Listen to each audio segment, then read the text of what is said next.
Vamos ler então Mateus capítulo 5, versículo 1. Amém? Quem achou, diga graças a Deus. Amém? Versículo 1. Deus abençoe o nosso ministério de louvor também. Vendo as multidões, versículo 1. Vendo as multidões, Jesus subiu ao monte e se assentou. Seus discípulos aproximaram-se dele e ele começou a ensiná-los, dizendo: Bem-aventurados os pobres de espírito, pois deles é o reino dos céus. Bem-aventurados que choram, pois serão consolados. Bem-aventurados os humildes, pois eles receberão a terra por herança. Bem-aventurados que têm fome e sede de justiça, pois serão satisfeitos. Bem-aventurados misericordiosos, pois obterão misericórdia. Bem-aventurados os puros de coração, pois verão a Deus. Bem-aventurados pacificadores, pois serão chamados filhos de Deus. Bem-aventurados perseguidos por causa da justiça, pois deles é o reino dos céus. Bem-aventurados serão vocês, quando por minha causa os insultarem, os perseguirem e levantarem todo tipo de calúnia contra vocês. Alegrem-se e regozijem-se, porque grande é a sua recompensa nos céus, pois da mesma forma perseguiram os profetas que viveram antes de vocês. Amém? Vamos orar. Senhor Deus e Pai, muito obrigado pelo privilégio que nos dá o Senhor de nesta noite na tua casa nós aqui estarmos para te buscarmos, a tua presença, meu Deus, a tua face, e queremos nesta noite receber, meu Deus, aquilo que o Senhor tem, aquilo que o Senhor prepara, meu Deus, a tua palavra ao nosso coração. Ministra sobre nós, meu Deus, aquilo que é a tua vontade, o teu querer. Em nome de Jesus nós assim te pedimos. Amém e amém.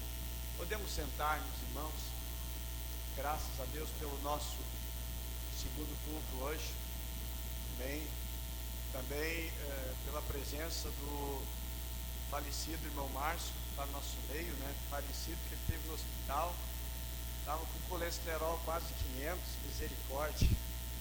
400 de lá vai algumas pedradas, né? Aí ele descobriu que agora não pode comer de tudo, né? Graças a Deus, tínhamos orado pelo irmão Márcio, ele estava no hospital no horário do primeiro culto, graças a Deus está conosco. Então, graças a Deus, meus irmãos, o texto que nós lemos aqui, ele fala das bem-aventuranças. Na NTLH, nova tradução da linguagem de hoje, ali, se não me engano, é ali mesmo nessa Bíblia que fala que Jesus menciona felizes no lugar de bem-aventurado. E eu quero nessa noite falar, irmãos, eu faço aqui uma pergunta: você é feliz? Pergunta para a pessoa que está do seu lado: você é feliz? E aí? Bom, para isso vamos entender, dentro da ótica de Jesus, o que é ser feliz. O que é felicidade? Para muitas pessoas, talvez, a questão da felicidade está rodeada naquilo que a gente tem, naquilo que nós possuímos. Está lastreado, quem sabe, numa posição social e talvez fatores externos. Mas nós vamos olhar, meus irmãos, como Jesus analisa e como Jesus traz para nós o que é felicidade. Dentro da visão de Deus, dentro do entendimento que o Senhor Jesus nos traz, o que é ser feliz. Então, no que consiste, por exemplo, a nossa felicidade, como Deus vê a respeito da felicidade. Eu lembro que o pastor Roberto, presidente da convenção no ano passado ainda, ele esteve ministrando aqui sobre o que é prosperidade no conceito de Deus. E eu quero nesta noite trazer, o que é felicidade no conceito de Deus. O que para o Senhor Jesus é felicidade, e às vezes o que nós consideramos pode não ser exatamente felicidade como Deus vê. Jesus diz o seguinte: felizes são aqueles, e aqui enumera vários tipos de felicidade. E eu gostaria de compartilhar, porque hoje é uma palavra também de ceia, um culto de ceia, e ceia também é sobre Jesus, ensinamento de Jesus, e Jesus nos trouxe então esse ensinamento num dos maiores sermões, chamado Sermão da Montanha, o Sermão do Monte. Então eu quero compartilhar com vocês, ok? E eu tenho certeza que todos desejamos, todos almejamos e todos queremos ser felizes. E aí Jesus traz então aqui uma receita para a felicidade, que é ser feliz. Então muitas vezes o que acontece, que as pessoas consideram que felicidade é baseado no que a pessoa possui, no que a pessoa tem, no que aparenta viver, e a felicidade ela não é isto. A felicidade, o que podemos entender, é um estado de espírito muito além das circunstâncias externas, muito mais do que fatores externos. E Jesus ele foi o exemplo de uma pessoa, e ele traz que não considera a felicidade baseado nos fatores externos, ou baseado, fundamentado naquilo que nós achamos que é felicidade. E Jesus ele é o maior exemplo, com certeza. Jesus é o maior exemplo de uma pessoa, de alguém que não considera a felicidade só nos fatores externos. Aqui veja bem, por exemplo, Jesus, ele deixou a sua glória. A Bíblia menciona que ele deixou a sua glória, ele deixou a sua majestade. Ele veio para o mundo cheio de dificuldades, e ele sabia disso. Ele nasceu de uma família humilde, de uma família pobre, de uma família sem recursos materiais. Ele viveu num lugar humilde, tanto que quando Natanael é convidado para conhecer aquele que seria o Cristo, o Messias, e ele diz: de onde vem? De Nazaré. E aí ele pergunta: mas pode vir alguma coisa boa de Nazaré? Então o conceito de felicidade não é onde eu moro, não é onde eu resido. Jesus também trabalhou, lutou muito para sobreviver. E aí eu pergunto: será que Jesus era feliz? Ou Jesus era uma pessoa deprimida, angustiada, triste, carrancuda por onde passava, e ninguém gostava dele? Não, a Bíblia diz que a multidão até comprimia Jesus, a multidão sempre estava perto e procurava e queria perto de Jesus, porque faz bem estar ao lado de Jesus. Então Jesus não era uma pessoa triste, de maneira nenhuma. E dentro da visão de prosperidade, a teologia da prosperidade, por exemplo, traz como que se a alegria, a felicidade fosse ter muito, possuir bastante. Mas eu quero dizer, meus irmãos, que ter bens não traz felicidade. Pode ajudar no conforto? Pode, mas não traz a felicidade. Uma pessoa não é feliz porque ela ganha o maior salário da cidade ou da empresa. Ela não é feliz porque tem o melhor carro, ou o carro do ano. Ela não é feliz porque ela mora numa casa boa. Isso não. Tem pessoas que têm bens, mas elas são absolutamente tristes. São pessoas que vivem angustiadas, são pessoas que procuram tirar a sua vida porque não tem alegria, não tem paz no coração, a sua alma está em conflito, vive em conflito.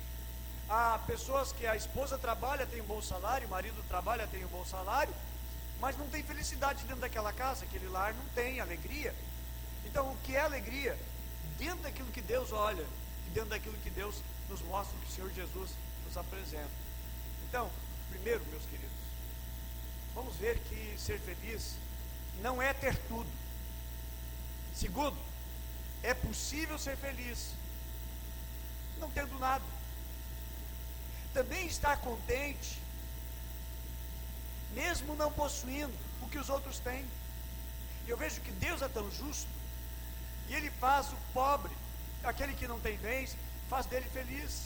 Agora, uma das coisas que eu vejo que o inimigo quer roubar, e a Bíblia diz que ele veio para matar, roubar e destruir. O diabo não está preocupado em roubar coisas que você tem, coisas materiais, mas se ele puder roubar a felicidade, a alegria, ele roubou a maior coisa que alguém possa ter: felicidade, alegria. E é isso que Deus trabalha para nós, e é isso que Deus deseja para a nossa vida. Então o inimigo tem roubado, tirado a felicidade de muitos, mas a nossa felicidade não pode, não deve ser roubada. Amém? Nossa felicidade não pode ser refém do que acontece ao nosso redor. E Jesus quis deixar para nós, meus irmãos, um novo conceito do que é ser feliz.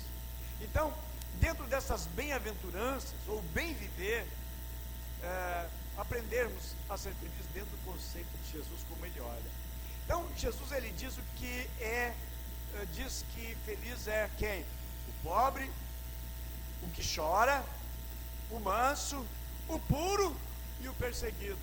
Aí parece até contraditório, como pode assim, a pobre ser feliz, chorar e ser feliz, ser manso, ser feliz, ser puro, ser feliz, e ser perseguido, ser feliz. Mas nós vamos encontrar aqui, meus amados, que Jesus, no sermão das bem-aventuranças, ou dos felizes, certo? Jesus ensina 3 condições, subdividida em 3 classes, que define a felicidade na vida de uma pessoa. Ou até poderíamos dizer o seguinte: 9 visões ou 9 maneiras que Jesus olha do que é ser feliz. Então, a primeira delas é a respeito do temperamento, e a Bíblia menciona que Jesus nos ensina, primeiro, pobre de espírito, os que choram e os humildes. E aí Jesus traz dentro dessas 3 condições, de maneira de ser feliz, e o primeiro deles é o temperamento. Temperamento é aquilo que mostra e denota o jeito de uma pessoa viver. Cada um de nós tem um temperamento próprio, e nós precisamos definir temperamento, saber lidar com isto para conviver com as pessoas. E o temperamento demonstra também a nossa disposição da pessoa de viver bem. Por isso Jesus falou algumas características, e a primeira delas dentro do temperamento, Jesus falou humilde. E aí ele diz assim, feliz são os humildes. Felizes são os humildes. Bem-aventurado, felizes são os humildes de espírito, porque deles é o reino dos céus. E a humildade, meus irmãos, que Jesus está falando, é algo que promove, que produz alegria, produz a felicidade. Porque uma pessoa humilde, ela aprende a viver contente com todas as coisas. E é o apóstolo Paulo que ele escreve em Filipenses capítulo 4, e no versículo 12, Paulo diz o seguinte: eu aprendi, e eu sei estar humilhado, bem como estar honrado. De tudo, em todas as circunstâncias, e tem experiência, diz o apóstolo Paulo, tanto na fartura como na fome, assim na abundância como na escassez. Diz ele: eu sei conviver com isso, eu consigo viver com isso, eu aprendi, diz ele. Então é aquela pessoa que sabe estar contente mesmo não tendo, mesmo passando por escassez. E eu acho interessante porque Paulo fala isso antes da expressão tão famosa e tão conhecida, que é: posso todas as coisas naquele que me fortalece. E ele está falando das dificuldades, dos problemas, e ele diz: olha, eu sei conviver tendo muito, e eu sei conviver não tendo nada, não possuindo nada. Diz ele: eu aprendi a estar contente com tudo, em todas as circunstâncias. Ou seja, o apóstolo estava, e ele sabia viver em qualquer circunstância que acontecesse, fossem circunstâncias ruins ou boas. Isso não ia interferir na sua felicidade, porque é humilde. E a humildade que nos ensina, meus irmãos, a conviver com todas as circunstâncias. Eu não dependo de um meu momento de emoção para ser feliz ou não.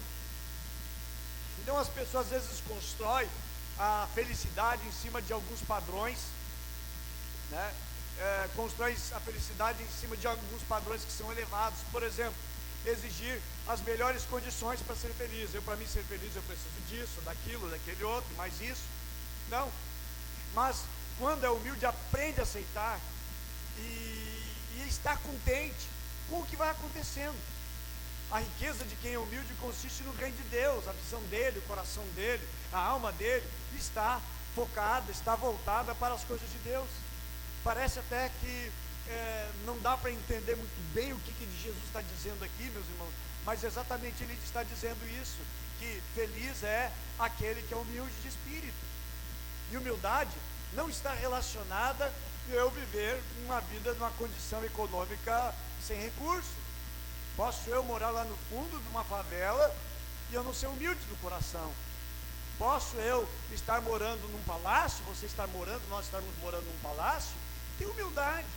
Então humildade não é recursos, humildade não são os bens, mas Jesus está dizendo, meus irmãos, que isso aqui é fator de felicidade, quando temos humildade no nosso coração. A segunda coisa que Jesus nos ensina, está no versículo 4, quando ele diz: bem-aventurados que choram. Felizes são os que choram, porque eles serão consolados.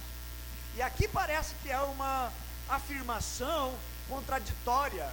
Como assim? Feliz? Os que choram. Mas assim, mas está chorando é feliz? Me explica isso.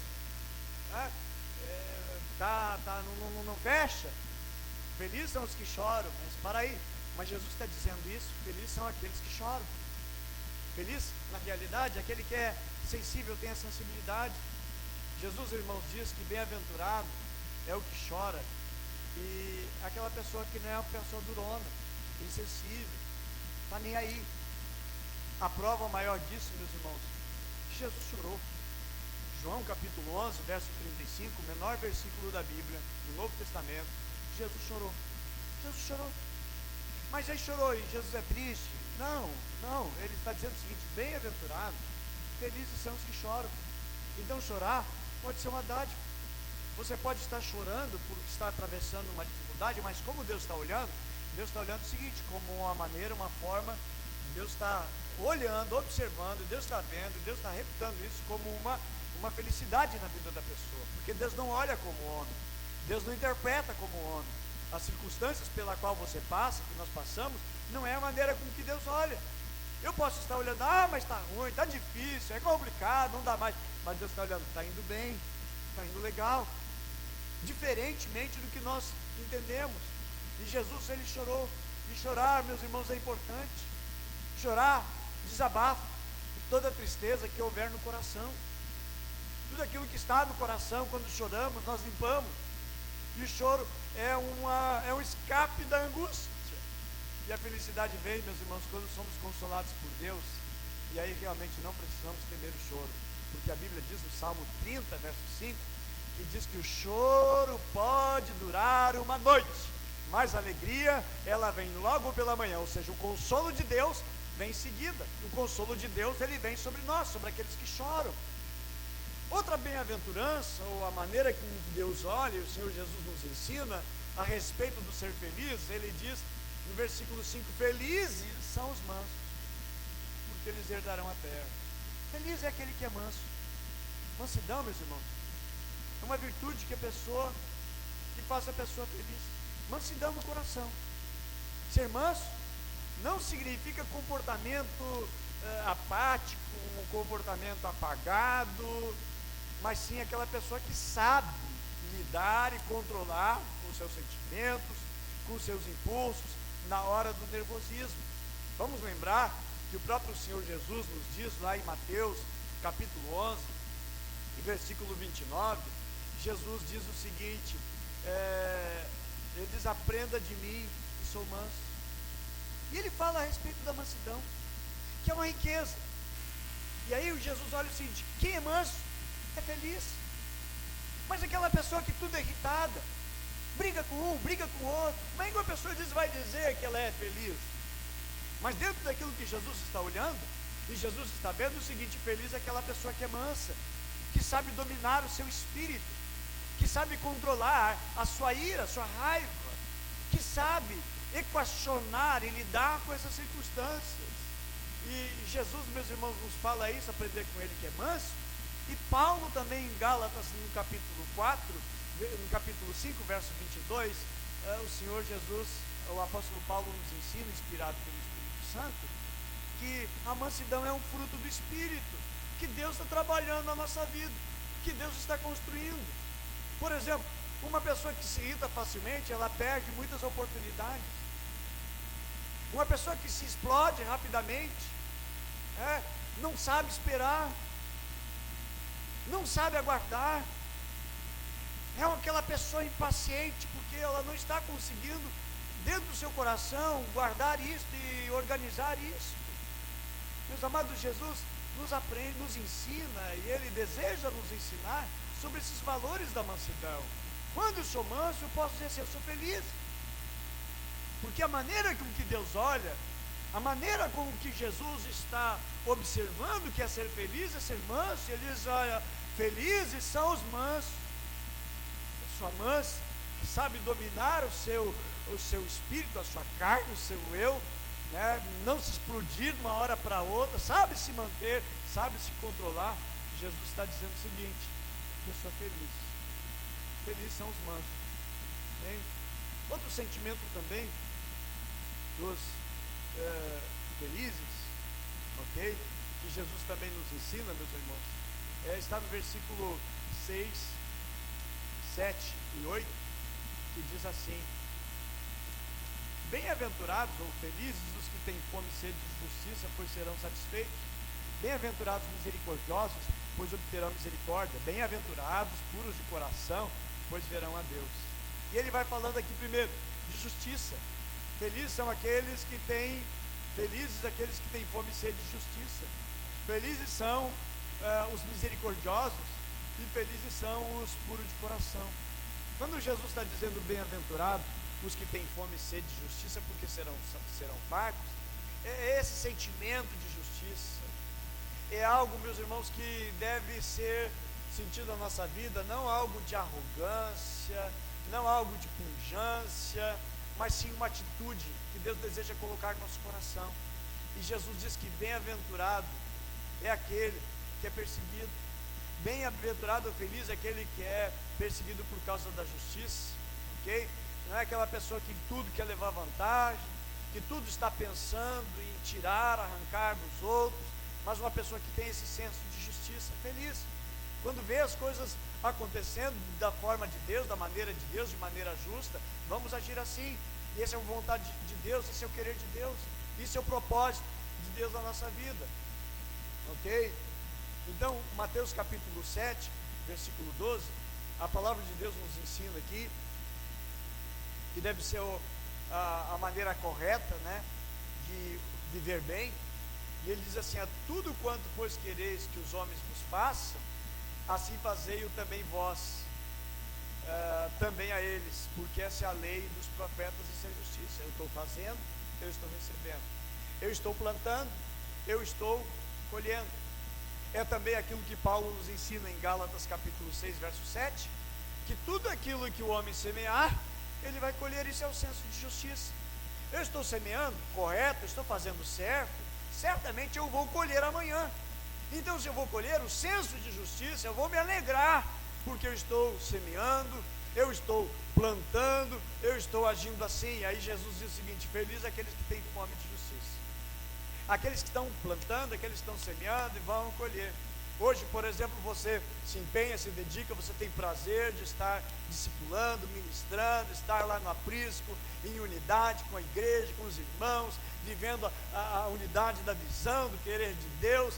E aí você está buscando isso em Deus, na sua vida, e Deus está olhando o seguinte: ó, feliz aquele que tem sede de justiça, aquele que está alegre, aquele que está feliz pela justiça. É a alegria que temos. Alegria não é, eu tenho, eu vou comprar, eu vou possuir, eu vou ser feliz. Mas o seguinte, o senso de justiça plantado no nosso coração. E é o que o Senhor Jesus aqui nos diz: bem-aventurado, felizes os que têm fome e que têm sede de justiça. Outra maneira que Jesus também olha, a maneira de ser feliz, é versículo 7, diz o seguinte: bem-aventurados os misericordiosos, porque alcançarão misericórdia. O que Jesus está dizendo? Olha, feliz são aqueles que são misericordiosos. E o que é misericórdia? Misericórdia, meus amados, é eu me colocar no lugar de alguém, alguém que está sofrendo, alguém que está padecendo, alguém que está sendo injustiçado, alguém que está passando por uma enfermidade, por uma dor, por uma luta, por fome, alguém que está sofrendo. Eu me coloco no lugar daquela pessoa. O ato de misericórdia é eu não julgar de cima de um pedestal, mas eu sentir o que a pessoa, tentar sentir o que ela está passando, e eu então me colocar no lugar como eu gostaria de ser tratado, como eu gostaria de ser conduzido também. E misericórdia é isso. Misericórdia, irmãos, tem a ver com eu me colocar, eu colocar o meu coração na miséria do outro. A palavra misericórdia é miséria, ok? Com a palavra cardio é de coração, ok? É a junção de duas palavras, duas expressões. Miséria, de miséria mesmo, e cardio, coração. Eu sentir, eu viver, eu estar sentindo a miséria do coração daquela pessoa. Por isso a Bíblia diz: bem-aventurados misericordiosos, felizes são os que são misericordiosos. Eu me coloco no lugar de alguém. Quando vemos, por exemplo, a pessoa que verdadeiramente está atravessando um problema, está passando por uma luta, eu me colocar no lugar daquela pessoa. Eu não julgar, não, porque é isso, porque é aquilo, não, mas para aí, se eu estiver na pele daquela pessoa, como é que eu vou agir? Qual é a maneira do meu proceder? E Jesus olha o seguinte, ó, quem é misericordioso é feliz. E aí que nós julgamos que felicidade é uma promoção, felicidade, né, é o conseguir coisas aqui sobre a face da terra, e Jesus está dizendo bem diferente.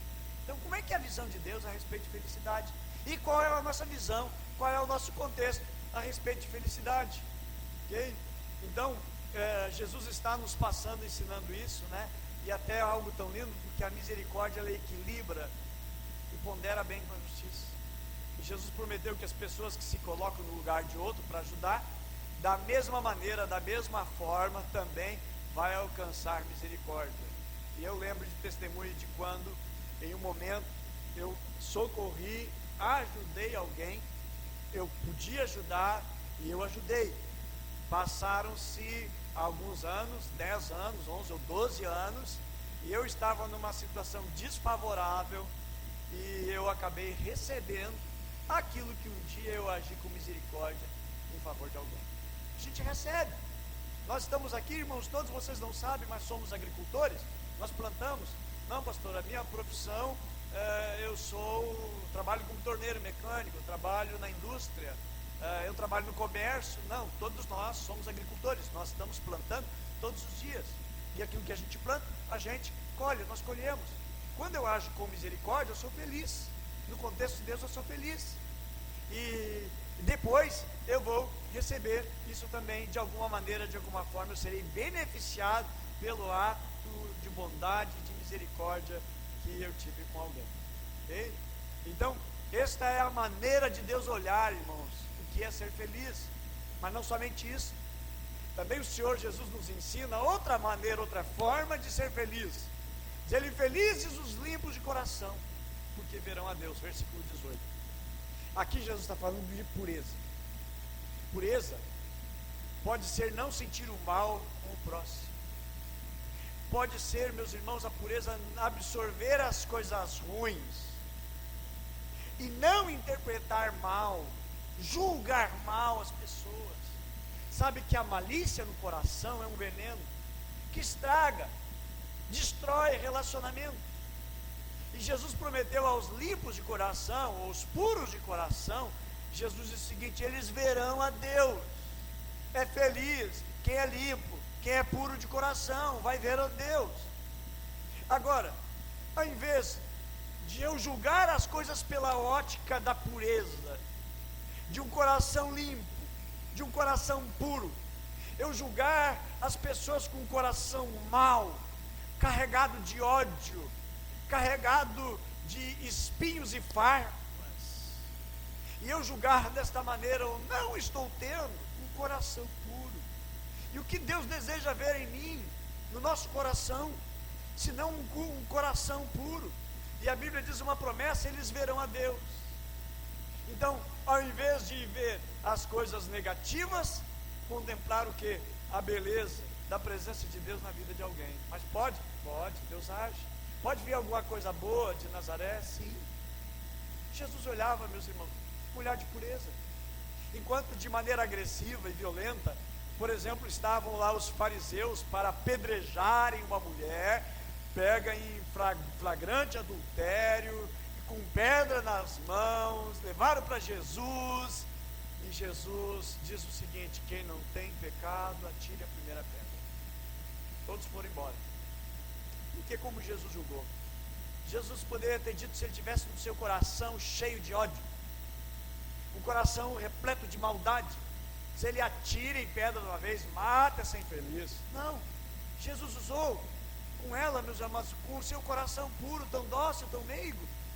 Foi ele que também lançou o perdão e não olhou a circunstância da mulher, que está relatado no Evangelho de João, a mulher que estava no poço de Jacó, da onde foi tirar água, ela já estava no sexto marido, e esse sexto não era marido dela, e Jesus não olhou ou considerou esta mulher como uma mulher perdida, podre, sem chance, mas Jesus olhou esta mulher e teve dela misericórdia, e através dela fez dela uma missionária. Sim, a mulher com toda a vida destruída, mas Jesus olhou com o seu olhar meigo, com o seu olhar puro. Meus amados, não importa como é que Jesus olha, como Deus vê o nosso coração, Ele que restaura o nosso coração, Ele que tira o coração de pedra e coloca o coração de carne e planta em nós os seus sentimentos. E Ele agora faz esta análise tão preciosa e tão rica, dizendo o que é ser feliz. E Ele diz: feliz é quem tem coração puro. E Ele diz assim: aos limpos de coração, os puros de coração, verão a Deus. Ou seja, Jesus está contemplando, Jesus está ensinando, meus irmãos, que os maliciosos não conseguem ver a Deus, não conseguem ver coisas boas. Mas pessoa que tem um coração que não é puro, que é um coração que não é limpo, é ligeiro, é rápido para ver defeitos e botar defeito nas pessoas. É uma pessoa que tudo vê defeito, em todo mundo vê defeito, em todo mundo põe defeito, não tem pureza no coração. E Jesus diz o seguinte, que não é feliz, mas aquela pessoa, meus amados, que consegue ver virtude em pessoas que têm defeito, é uma pessoa limpa de coração. Eu creio que eu já contei aqui, mas um cantor que fazia as campanhas com o Billy Graham, e esse cantor, a sua mãe, nunca via maldade em ninguém, nunca falava mal de ninguém, até que um dia os filhos disseram: olha, vamos preparar uma para a mãe agora, e vamos preparar uma para ela agora, nós vamos pegar ela nunca fala mal de ninguém, agora vamos lá. Estavam eles na mesa comendo, e ele disse: mãe, nós queremos fazer uma pergunta para ti, nunca vê maldade em ninguém. Eu disse: sim, meu filho, mas por que? Eu não vejo, não consigo encontrar. Tá, e o que tu acha do diabo? Ela parou, pensou, e olha, o diabo, ele é um ser muito persistente. Que ser persistente? Você encontrou uma qualidade no infeliz, meus irmãos? Uma pessoa pura de coração. E a Bíblia diz o seguinte, que o puro vai ver a Deus. E porventura nós não precisamos dessa mudança, essa transformação na nossa vida, que Deus traga a nós a felicidade que Ele considera a felicidade, diferente do que nós consideramos o que é felicidade, o que é ser feliz. E às vezes nós podemos ser felizes e não sabemos. Às vezes nós somos felizes e não sabemos. Aí nós olhamos pela nossa ótica, pelo mundo, pelo externo, e Deus está olhando o seguinte: é muito feliz, ele é feliz, ela é feliz. E também Ele nos dá aqui esses ensinamentos de como realmente sermos felizes. Ele que muda o nosso coração e transforma a nossa vida, ok? Então, meus amados, que Deus vá fazendo em nossa vida uma cirurgia para aperfeiçoar a nossa vida e venhamos executar a obra de Deus e o ministério que Deus tem para cada um de nós, amém? Que Deus venha abençoar muito a sua vida, que Deus venha realizar muito através de você, porque Deus tem prazer de usar aqueles que são vasos seus, amém? E o último tópico, ele fala de relacionamentos felizes. Está no versículo 9 até o versículo 12, diz: bem-aventurados pacificadores, diz ele, felizes os pacificadores, felizes os perseguidos. E depois, por último, ele diz o seguinte: felizes os que são insultados, os que são perseguidos, os que são caluniados. Diz ele, esses são felizes. Jesus, irmãos, está ensinando sobre a felicidade nos relacionamentos, além de sentimento e de temperamento. Então nós, seres humanos, nós somos relacionais, nós vivemos nos relacionando, convivendo com as pessoas à nossa volta, no trabalho, na escola, no colégio, aos vizinhos, relacionar bem. Esse é o segredo, meus irmãos, de avançarmos, de conquistarmos vida para o Senhor Jesus, é relacionamento. Esse é o segredo dos nossos Natanaéis, relacionamento. Esse é o segredo, porque você está aqui hoje por causa de relacionamento. Alguém te convidou, alguém te trouxe, alguém orou por você, relacionamento. E a riqueza para Deus e felicidade para Deus é isso aí, é relacionamento. Amém? Hoje estamos aqui, graças a Deus, nosso segundo culto, né? Culto dividido em 2 horários, porque, meus irmãos, a igreja cresceu e a igreja vai crescer mais ainda. Estamos orando aqui por esse propósito, em nome de Jesus, até o final do ano que vem, em nome de Jesus. Eu creio que Deus vai nos dar já essa escritura, amém? Em nome de Jesus. Ou o outro prédio, não sei aonde Deus vai nos conduzir, mas algo grande Deus vai nos dar. Mas como é que nós conquistamos e como vamos conquistar? Através de relacionamento. E Jesus pontua que felicidade está nos relacionamentos. E aí Jesus diz o seguinte: primeiro relacionamento, ser pacífico. Bem-aventurados pacificadores, porque serão chamados filhos de Deus. Ali no versículo 9. Ser pacífico ou pacificador é alguém que promove a paz. Aquela pessoa que sabe apaziguar, acalmar situações de conflito, não é aquela pessoa que fica botando lenha na fogueira para as pessoas ficarem contra uma com a outra, um jogando um contra o outro, mas fica trabalhando por trás dos bastidores para que haja paz, sabe? Aquela situação, a pessoa fica falando mal e o outro fica atiçando mais ainda. Ou o casal está enfrentando uma luta, uma batalha, e aí fica dizendo, não, tem mais aqui, vai embora mesmo. Não, felizes são os pacificadores, aqueles que trabalham para gerar harmonia entre duas pessoas, um grupo. Meus irmãos, como nós precisamos de pessoas que sejam conciliadoras, que trabalham por isso, que lutem por isso, que vivam para isso. E graças a Deus pelos nossos apriscos que trabalhamos para isso. Graças a Deus pelo discipulado, que a essência é relacionamento. Então nós precisamos, amados, a cada dia aprender como pacificadores, a não nos deixar levar pelos problemas dos outros, mas sim ajudá-los a resolver. E Jesus prometeu aos pacificadores que eles seriam conhecidos, como filho de Deus. Estaria relacionando a família de Deus, os pacificadores. E como filho do rei, nós devemos servir ao próximo, meus irmãos, apagando incêndio, acalmando aqui uma tempestade, acalmando uma outra ali, desarmando a bomba, vivendo paz, plantando paz entre as pessoas. E a Bíblia diz o seguinte: é feliz aquele que é um pacificador. Não é aquele que conseguiu comprar o celular de última geração, mais caro, mais top de linha, não. Feliz é aquele que sabe pacificar as situações e relações, amém? Outra coisa que Jesus diz também é o seguinte, que feliz é o perseguido. Como assim? Parece contraditório, feliz os perseguidos.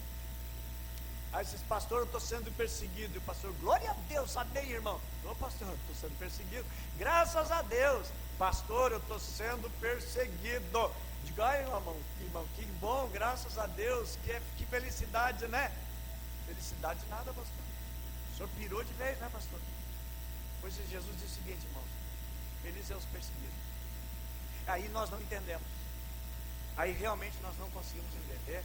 O que Jesus está querendo dizer com isso? Felizes são os perseguidos. Agora, vamos separar. Perseguido, não por aquilo que eu fiz e eu aprontei. Não por causa daquilo que eu gerei de legalidade.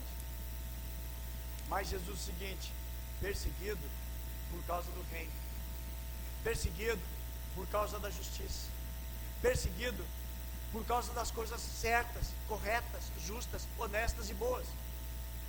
Então, Jesus diz o seguinte: quando eu estou sendo perseguido de maneira injusta, eu sou feliz.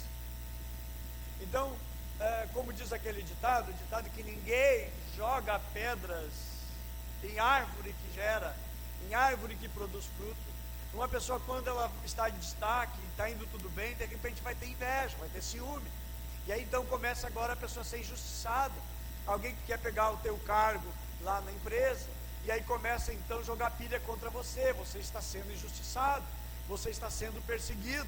Aí você pode realmente dizer o seguinte: ó, graças a Deus, eu sou feliz porque eu sou perseguido. Quando inventaram, por exemplo, uma mentira a respeito dos pastores, na cidade, que nos unimos, oramos, buscamos a Deus para fazer a marcha, começaram a inventar mentiras daqui, mentiras de lá. Aí eu disse para os pastores, acalmando o ânimo dele: olha, fique feliz e tranquilo, porque a Bíblia diz: felizes são vocês quando forem perseguidos. Então, meus amados, Deus seja engrandecido, que o Senhor Jesus seja louvado. Porque o propósito de Deus, irmãos, é que nós venhamos frutificar, e se estivermos frutificando e nós formos perseguidos, Deus seja louvado. Porque o reconhecimento de Deus é: eu sou feliz, apesar de estar passando por uma perseguição, por alguma batalha e por alguma luta. Então a promessa de felicidade é para quem sofre perseguição, né? E coloca o reino de Deus e prioriza Jesus à sua frente, acima de tudo. E a última expressão do Senhor Jesus, e situação que Jesus considera como feliz, diz o seguinte: felizes são vocês quando por minha causa, diz o Senhor, por causa do reino, vos injuriarem, vos perseguirem e mentindo disserem todo mal contra vocês. Regozijai-vos e exultai, porque grande é o galardão dos céus, pois assim perseguiram os profetas que vieram antes de vocês. A Bíblia diz o seguinte: feliz você é se você é perseguido por causa do reino. Eu lembro aqui de um jovem seminarista. Antes de ser seminarista, ele havia se convertido. O nome dele é Alessandro Magno Ribeiro. Era um aluno do seminário teológico. Ele, assim que foi para a igreja, bem cético, sem acreditar nada, ele levou um gravador. E os irmãos lá no culto, né, falando em línguas estranhas, ele gravava e levava lá para o professor dele: olha, me traduz o que é isso aqui que eu tive na igreja lá dos outros. Mas Deus trabalhou no coração dele, ele se converteu. Mas se converteu de verdade. Aquele de viver com a Bíblia assim, grudada debaixo do braço, de estar lendo a Bíblia sempre, sempre orando. Só que a mãe dele não aceitava crente, não gostava de crente, e quando descobriu que o seu filho havia se convertido, começou a perseguir e dizer: eu não quero, aqui em casa você não ora, aqui em casa não, porque nós temos uma outra linha, né, dentro de uma linha de outra religião, de uma seita aí. E ele, irmãos, ele orava, começava a orar, a mãe chegava lá com um caneco de água ou um balde, jogava em cima dele enquanto ele estava orando. Perseguido dentro de casa, enfrentava oposição dentro de casa, não tinha sossego para orar. Então, quando perseguido assim, meus irmãos, a Bíblia diz o seguinte: se considera feliz. Quando você é impedido de fazer porque ama Jesus, seu coração, sua vida está em Cristo Jesus, e você é perseguido por causa do reino, a Bíblia diz o seguinte: você é feliz. E a Bíblia menciona: pois assim perseguiram os profetas que viveram antes de vocês. E aqui, meus irmãos, Jesus está exatamente observando o que os discípulos, o que os apóstolos enfrentariam ainda no primeiro século. As perseguições, entrando nas cadeias, passando por tanta perseguição. E eu lembro do missionário Manuel de Melo, que Deus usou de uma maneira tremenda, que é o fundador da denominação, e quantas vezes perseguido, quantas vezes foi preso, pela época da ditadura também, quantas vezes queimaram, incendiaram, construía lá um pavilhão de madeira, chegava no dia seguinte, estava tudo incendiado, queimado, derrubado no chão. Comprava um imóvel, chegava lá, a prefeitura embargava, perseguição, porque não aceitava. E aí, meus irmãos, mas essa perseguição, esta luta, redundou em crescimento e avanço. E a Bíblia menciona: vocês são felizes se vocês são perseguidos. Então, dentro da visão que Jesus nos ensina, meus irmãos, que é ser feliz e ter felicidade, dentro daquilo que é o padrão de Deus. Então, eu gostaria de concluir nesta noite. Eu já quero estar orando, depois vamos estar participando da ceia. A Bíblia menciona, meus irmãos, em 1 Coríntios capítulo 15, verso 19: se a nossa esperança em Cristo se limita apenas a esta vida, somos os mais infelizes de todos os homens. Se a minha vida se limita, se a minha vida, a minha esperança, ok, se limita só nessa vida aqui, só no campo que nós pensamos que é aqui, nós somos os mais infelizes de todos os homens. Mas se a nossa esperança e o nosso entendimento que felicidade é muito mais do que a circunstância, é muito mais do que o momento que nós vivemos. A nossa felicidade ela é eterna e ela é grande em Cristo Jesus. Por isso eu vos lembro, meus irmãos, que a palavra de Deus nos diz que a nossa leve e momentânea tribulação produz para nós um eterno peso de glória acima de toda comparação. Jesus não disse que vida feliz seria livre de problemas, mas Ele prometeu que nós venceríamos. E esses os obstáculos que vão surgindo, que vão aparecendo, redunda em sermos felizes dentro da visão do Senhor Jesus. E eu termino perguntando: você é feliz? Você tem essa felicidade? E eu digo assim, meus amados, que Deus deseja que você seja feliz dentro da visão de Deus do que é ser feliz. Deus projeta e Deus tem planos, como Ele diz: eu sei que planos tenho para vós, planos de bem e não de mal. E os planos de Deus é a nossa felicidade e a nossa realização. E a nossa felicidade, a nossa realização estão nesses princípios de Deus de como ser feliz, amém? E não nos nossos padrões e na nossa dimensão, amém? Quero nos convidar para nós ficarmos em pé, pois nós vamos orar a Deus.